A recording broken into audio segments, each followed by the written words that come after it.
Welcome to Readings from Roberto, bringing you the wisdom and experience of Roberto Assagioli and Psychosynthesis through readings of his essays and lectures. We hope you enjoy this and gain a benefit that can be shared with others. Biopsychodynamics and Psychotherapy by Dr. Roberto Assagioli. This is an article from the journal Radiesthesia from July-September 1950. It is document 23111 in the Assagioli archives in Florence, and its original title in Italian is Biopsychodynamica e Psychotherapia, translated by Jan Cunningham.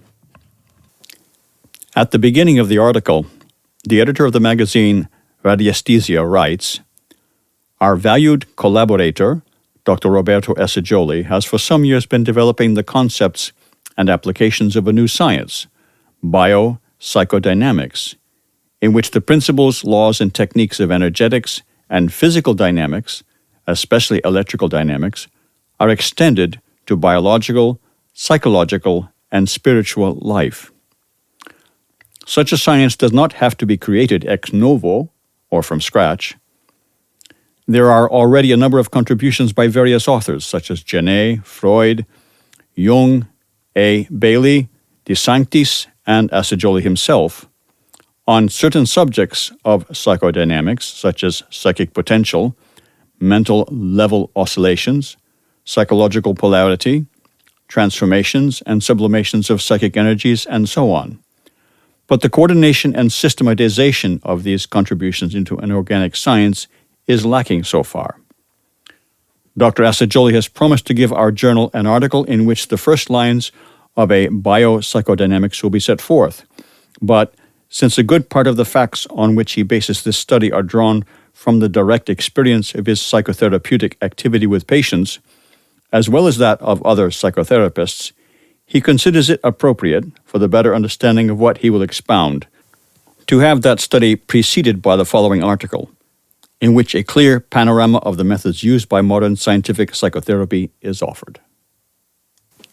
Biopsychodynamics and Psychotherapy, read by Jan Cunningham.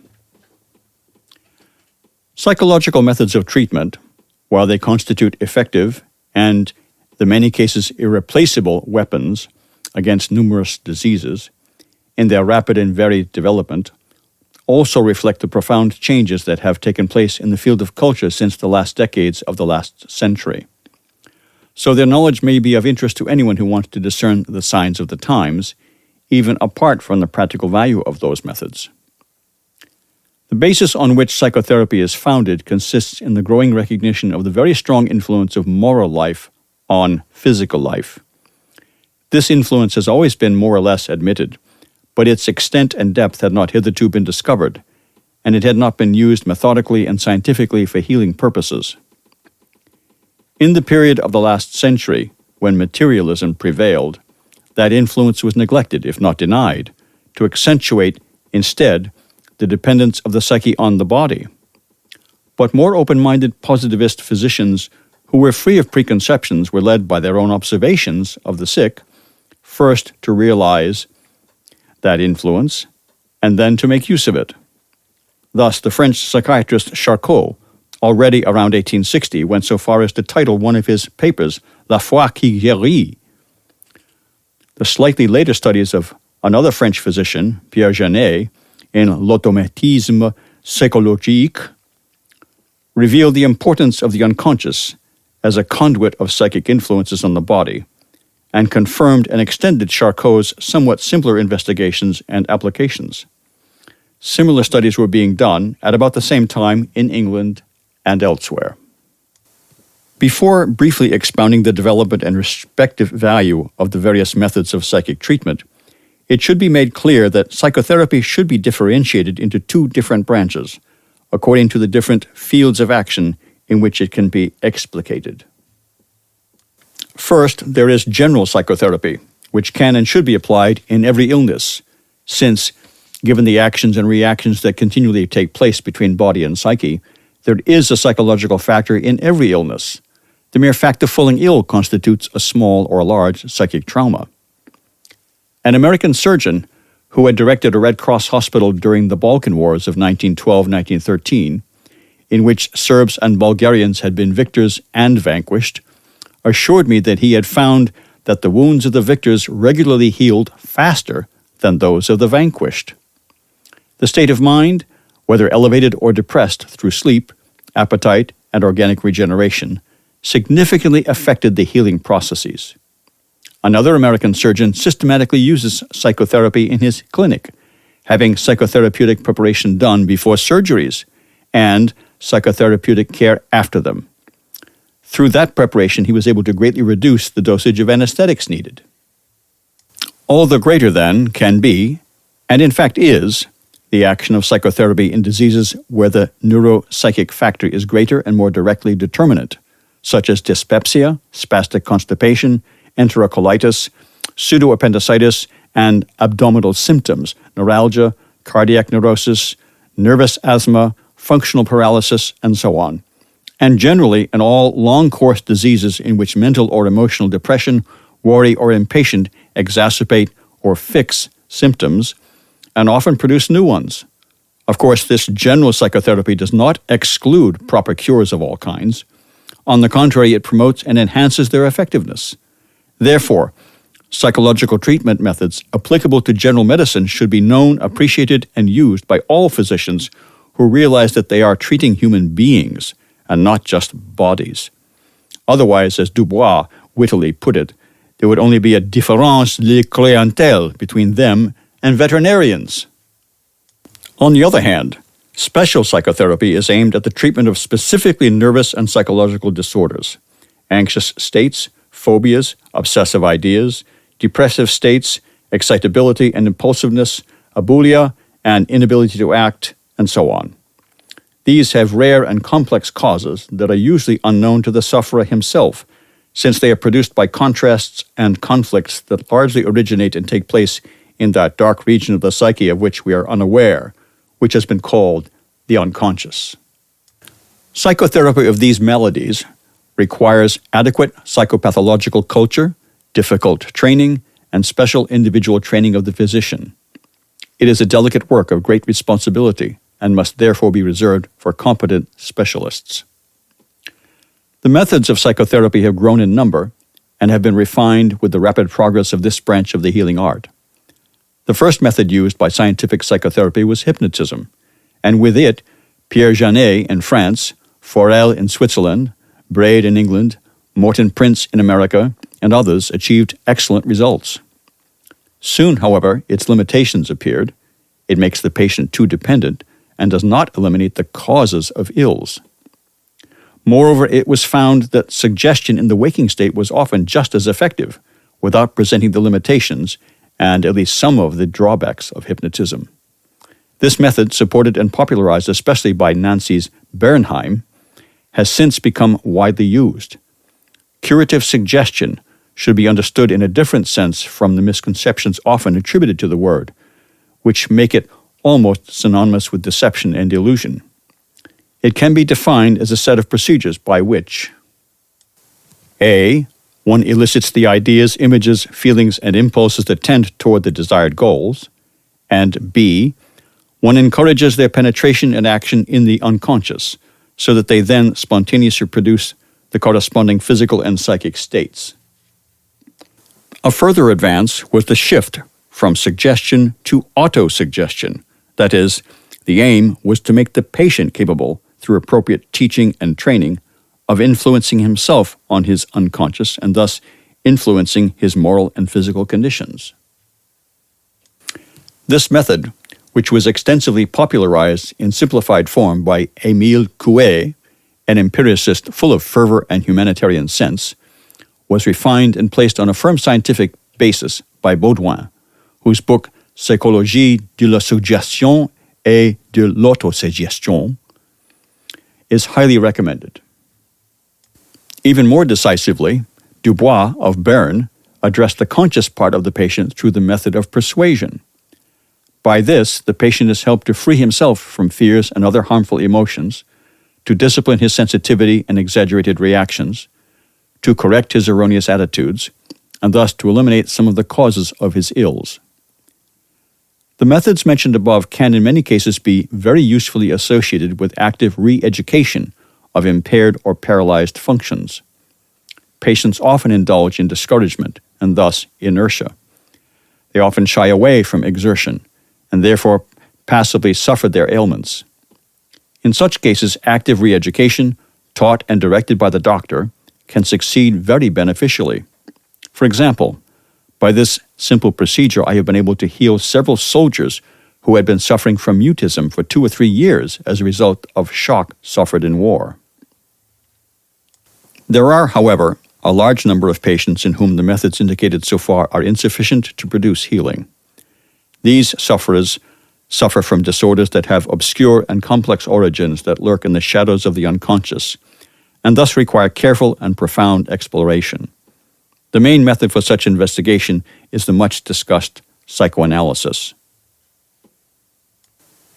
The contrasts and misunderstandings that exist regarding psychoanalysis depend to a great extent on the confusion that is generally made between the psychoanalytic method, which is a technique of psychic investigation and therapy, and the psychoanalytic doctrine elaborated by Freud, composed of interpretations, hypotheses, and theories of widely varying value, some ingenious and acceptable, others patently excessive and one-sided, and some which display a complete misunderstanding of the higher aspects of human nature, and which are therefore dangerous and harmful. It is not possible on this occasion to delve into a discussion of those theories, no matter how important and vital the issues they cover. We must limit ourselves to a few mentions of psychoanalytic technique. Psychoanalysis can be regarded as a derivation and development of a method of psychotherapy used by the Viennese physician Breuer, the cathartic method, which consisted in making the patient recall, under hypnosis, psychic traumas and forgotten impressions that are repressed in the unconscious, and then in discharging by appropriate effort the strong emotions connected with those impressions. Freud replaced hypnosis with the method of free associations, that is, the patient's exposure of every thought, image, memory, or other state of mind that spontaneously occurs to him, eliminating all inhibition and criticism. To this, he added the analysis of dreams, again by means of free associations, the elimination of the patient's psychic resistances, and the interpretation of the psychic material thus collected. This technique was later developed by Jung, who used the method of associations provoked by a series of stimulus words, and later by the method of spontaneous drawing by the patient. The discharge of repressed psychic forces in the unconscious, the elimination of resistances, and the psychological clarification that results are beneficial and in many cases lead to the disappearance of even serious disorders. But apart from the abuses, exaggerations, and errors to which it can give rise, practice has shown that psychoanalysis, even when implemented in the best possible way, is still insufficient to heal a large number of patients who need something more and different. In fact, it often happens that through psychoanalysis, a patient becomes clearly aware of the various psychic forms existing within him, instincts, passions, tendencies, feelings, ideas, aspirations, and ideals, and the conflicts that occur among them, but then does not have the ability and energy to master and direct those forces and to settle their conflicts. It is therefore necessary for the physician to direct and assist him in this work by the use of a method, or rather by a coordinated complex of various methods, which have been grouped under the name of psychosynthesis. Psychosynthesis includes the following stages, which, however, in treatment do not follow one another in a rigidly systematic way, but can often be carried out to some extent simultaneously. 1. Integral knowledge of the personality of the patient. This includes the exploration also of the higher unconscious, or superconscious, by which one discovers the deepest and truest callings, the higher elements of the soul that urgently need to manifest themselves, and which are not infrequently rejected due to misunderstanding, preconceptions, or fear. This is the recognition of the spiritual aspects of the human soul. A good contribution to this was made by Jung, who, with this and other valuable contributions, expanded the field and increased the effectiveness of psychotherapy. 2. Mastery of the various elements that make up the personality. The main method by which the patient can be helped to acquire such dominion is to train him to objectify, so to speak, the elements of his psyche, and to look at them from above.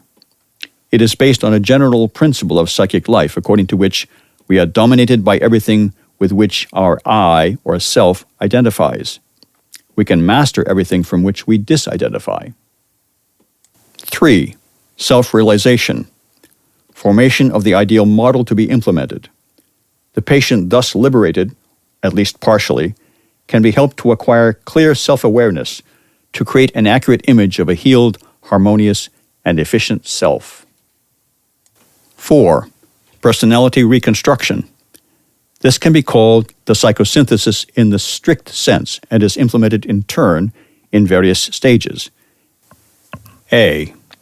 Utilization of physical and psychic energies through their channeling and harmless, or rather useful and fruitful expression. This often requires, however, a work of transmutation and sublimation of some of these energies, especially the sexual and combative ones. But there are appropriate psychological techniques that facilitate such transformations, which have interesting analogies with those of electrical energy. B. Development of the patient's deficient elements, either by autosuggestion and creative affirmation or by methodical training.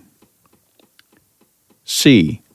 Coordination and subordination of the various physio-psycho-spiritual elements in a proper hierarchy of values, resulting in the formation of a firm and harmonious personality.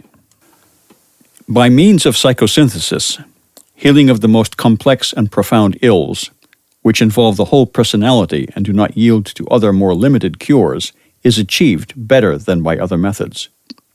Among these are some which cause severe suffering to those affected, and which also sometimes constitute a social danger. I allude especially to the various psychosexual disorders and deviations, functional impotence, frigidity, acquired sexual inversion, and deviance of various kinds.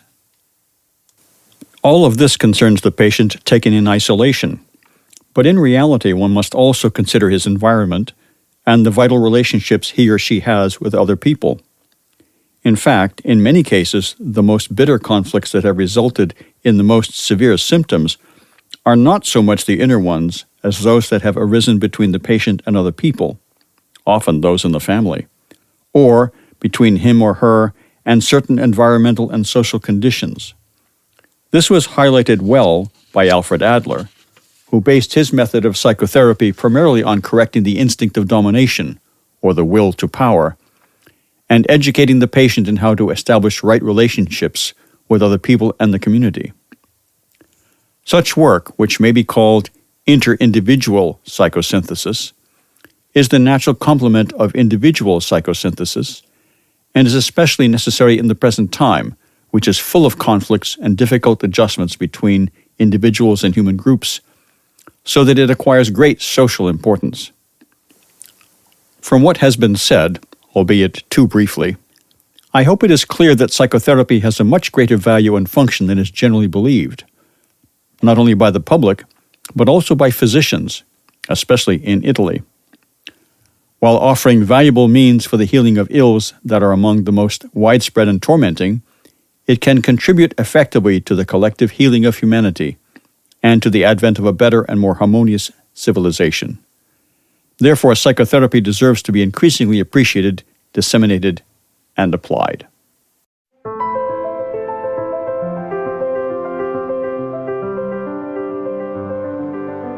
Thank you for listening to Readings from Roberto, and we hope you will tune in to our next reading.